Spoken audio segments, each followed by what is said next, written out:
Hi friends, இன்றைக்கி வீடியோவில் நம்ம என்ன பார்க்க போகிறோன்னா, மேக்ஸிமம் நிறைய குழந்தைங்க கீரை விரும்பி சாப்பிட மாட்டாங்க. அப்படி உள்ள குழந்தைங்களுக்கு இப்படி செஞ்சு கொடுங்க. ஒரு கைப்பிடி அளவு முருங்கைக்கீரை காம்போடு ஆஞ்சிக்கோங்க.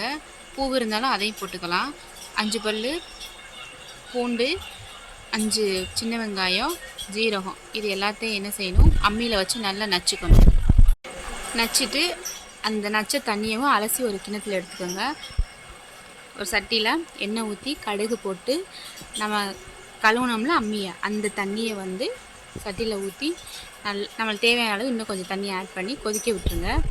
ஒரு கொதி கொதிச்சதுக்கப்புறம் சின்ன வெங்காயம், பூண்டு, ஜீரகம் நுணுக்கி வச்சுருக்கோமோ அதையும் போட்டுறணும்.